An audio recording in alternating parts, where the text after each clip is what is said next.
When we look at the effects of tariffs, we often focus on the result it has on trade. But something else that these tariffs affect that we don't really talk about is product development. And this is important because one of America's greatest strengths is our innovation.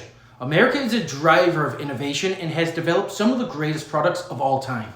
And if we lose our competitive advantage in innovation, then this can be a great threat. If we do slow down on innovation, or if we can't develop products like we did before, then it leaves gaps. And this is something that other companies in other countries can capitalize on. So let me be upfront. I believe that tariffs will stall product development projects. The cost of raw materials coming into the US is more expensive. If you want to make prototypes in China or elsewhere, then those will have tariffs as well. And my biggest worry, which is something that we have seen at ePower, is a company failing to launch a product because the landed costs are too high. So let's get into a bit deeper why I think tariffs will slow down innovation. The first one is no surprise, and this is rising costs. As costs increase, there needs to be cut back elsewhere. This can come from R&D. Companies will still invest in product development, but the budget will be lower. Also, with the cost of prototypes going up, they might not be able to make as many iterations and thus launch a product before it's ready. We have also seen this firsthand. Some of our customers are a bit annoyed by paying tariffs for a single prototype, and they decide to skip out on some prototypes. This can be resolved if our customer is in our facility and they can see the sample in our office. And a lot of our customers, especially with the ones with more complex projects, decide to do this. But for those who decide just to stay in the States, they will see increased costs. Another consequence of tariffs is how they slow everything down. There are already enough hurdles when you are bringing a new product to life, but when you have tariffs, these timelines can be stretched. Part of this comes from confidence. With the constant change in trade policy, how can you invest in production? When you don't know where the tariffs will be, then it makes it a greater gamble to invest in tooling, even if you are thinking of manufacturing in the US. This lack of confidence also trickles down to product development and can just slow things down. A lot of companies like ePower have global production lines and can transfer tools from one country to another, but this takes additional costs, time, amongst other things. The other part is strictly financial. Since tariffs make the overall landed cost of a product more expensive, teams spend more time on scenario planning, reworking supply chains, or trying to redesign around higher costs. And something we see is that companies are scrambling to diversify their supply chain, but yet there is still a doubt in people's minds that things might just change again. And with all this disruption, how can you really blame them? But all this leads to is just missed opportunities. A company might delay a launch or not launch in general and see a competitor launch a similar product and steal market share. This is really something that the US government does not want, but possibly it could happen. One of the hidden impacts of tariffs is how they change the company's mindsets.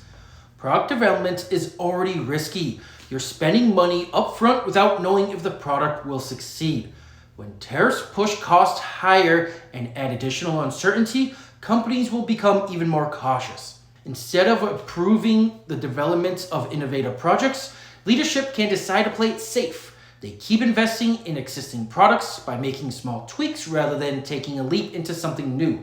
That risk aversion might feel safer in the short term, but over time it slows down innovation. And the danger is that once companies get into the habit of avoiding risk, they stop thinking like innovators altogether. Ideas that could have been breakthrough products get shelved, not because they weren't good, but because tariffs made the financials too uncertain. This, to me, is the most concerning part. If tariffs push companies into a wait-and-see mindset, then we're not just losing individual products, we're slowing down the entire culture of innovation. While US companies slow down because of tariffs, other countries that don't need to ship to the US keep pushing forward. Innovation has always been one of America's greatest competitive advantage.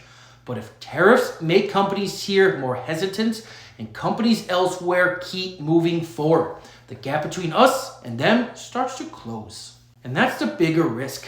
If other countries out-innovate us because we've slowed down, it's not easy to catch up.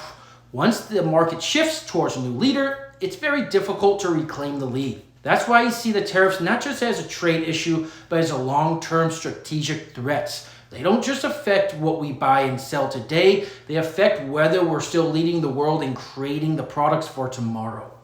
So what happens if tariffs don't just raise prices, but actually slow down the way we create new products? Or if American companies hesitate while companies in other countries keep moving forward? Tariffs might look like just a trade policy on the surface, but to me, they're a product development and innovation issue. And if we let product development stall here in the US, we're giving others the opportunity to out-innovate us. I'd love to hear your thoughts on this. Do you think tariffs can actually change the pace of product development? Or do you think innovation will find a way to push through no matter what? I'm curious to see what others think here. If you have a product you're looking to bring to life, then please feel free to reach out to us at hello@epowercorp.com. I hope this gives you a better understanding of the importance that tariffs have on innovation. If you have found this helpful, then please like it, share it, and subscribe to the channel. Also, if you have questions, then please comment below, and I'll be sure to get back to you. Thank you everyone for watching.